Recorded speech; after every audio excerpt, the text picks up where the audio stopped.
and better able to handle complex issues. I am guided by advice and the little knowledge God gave me and the help I get from you. They all go together. So if you know some things that are affecting the health of our nation that you believe I should know, while I have this little bit of authority, please help me do the right thing. If not, we all suffer. I don't know. That's why I'm asking you, sir. I don't either. I don't either. I came the same way you came, sir. I'm only asking, you're the Minister of Environment, Steve. And I thought by you being in that position, you'll be able to give me some more knowledge about what we're doing and what we're looking at. I understand what you're saying in the theology, but I just wanted to know, if you had any more insight in it. And if you don't, sir, that's why I asked if it's possible. No, we'll get the information based on the question you raised. Yes, but Thank you. Sir. Okay, I guess something that we do know, and the question was asked in this very building to a group of experts from Mile Rock, and they all said that they were not aware, but they said that they were not aware that they were, that they had ever drilled into any caves or caused the collapse of any caves.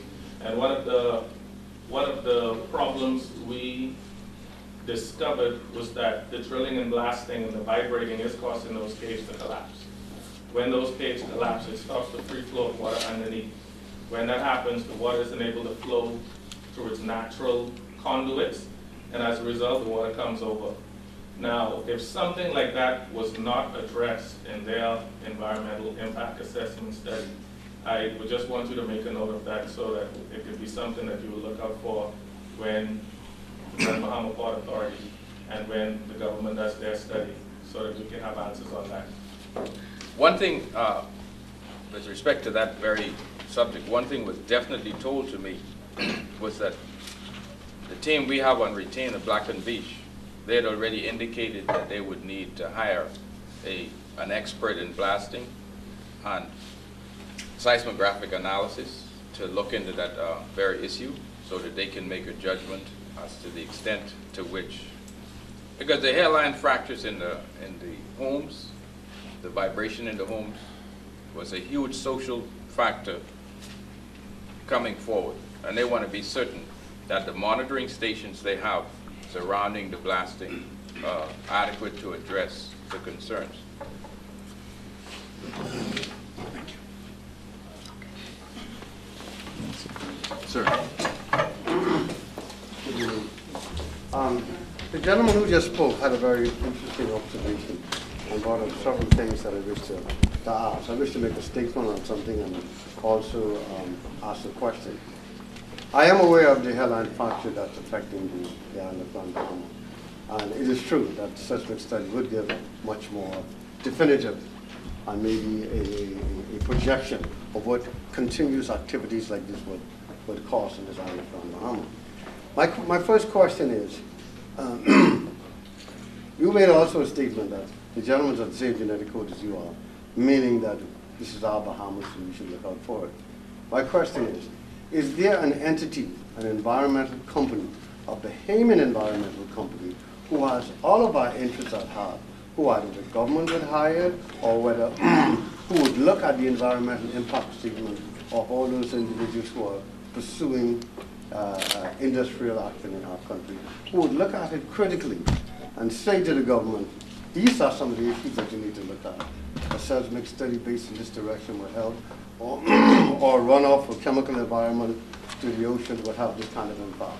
Is there a company on hand that does? That's my first question.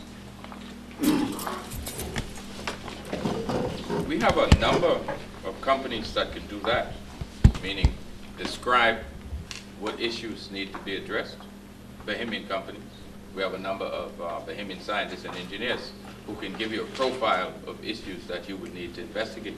But even they search the world to find expertise once they've identified the issues of concern to measure the extent to which these issues of concern are being addressed or could be addressed. Dealing with earthquakes, blasting, hairline fractures, the shifting of the earth. There are people who spend their life studying that. They collaborate from Australia to Africa, Hawaii, California. There are parts of the Caribbean that are in the earthquake zone. You know, we in the Bahamas sit on a plate. We've never suffered earthquake, but we sit on a plate. And when situations like this arise, you search out the best expert you could who's knowledgeable about this area and the geology of the area in respect of the surrounding areas, and then they would be the ones that we would hire to look at it. Black & Veatch, the company that we have on retainer, is, you know, when you go looking for a lawyer, you pick a lawyer based on the thing you want to present before the court and the level of expertise you need, if it's constitutional law, if it's criminal law, whatever the case might be. When you come to serious environmental issues such as this, the more complex they become, the more specialized the expertise, and you have to search further. When we find that person, we make that person a Bahamian because they become our expert. And you have to then respect the person's professional integrity. But they always work with somebody here. But,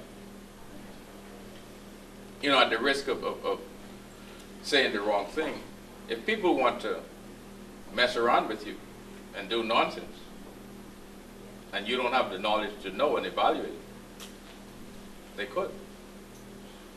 That's generally not the case when it comes to matters like these, because whatever we do here, if it's of the consequence of the nature that this gentleman asked, or you are suggesting, it's going to have implications for our neighbors in Florida.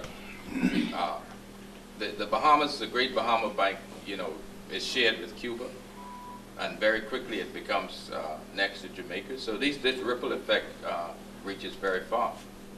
You know, those waves that we get in late October, washing up in Nassau, are the last remnants of a tsunami that came across the Pacific in many, many instances. That's just the way they, you know, when they start, they're 50, sometimes 200 feet underwater, and then they end up on shore. So you have tremendous transfer of this energy and these consequences.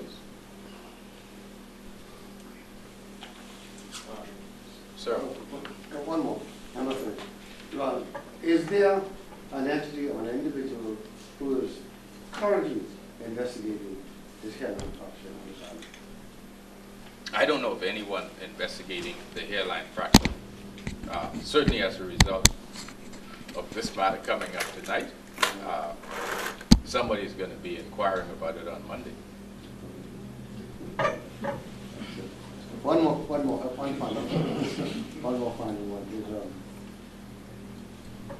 of those interested parties who are interested in projects in the Bahamas, submit their environmental impact statement, is it only the Best Commission that scrutinizes and advises the government, or is there a private entity or group of individuals who also gives a separate advice or scrutiny on these EIS? I think this came about with the Bimini Bay project. You know, we had a lot of questions regarding the Bimini Bay project. And so when we were asked to respond to the questions about the Bimini Bay project, that's when we put on retainer Black & Veatch and another company called Phoenix. They have been into Bimini and done a complete and total evaluation of that particular project. The Best Commission is asked principally to coordinate the processing of payments, the immigration protocols and things of that nature, so that these people can come into Bahamas with their equipment, do their work. Sometimes they need boats, sometimes they need planes, they need surveys, they need data to collect from different government agencies, and then they get into the field. They may need to hire people, and BEST assists them like that. BEST has a few scientists who may work with some of them on particular areas, but invariably the expertise reports either to the Office of the Prime Minister, or they give a sufficiently detailed report that the government is then able to say,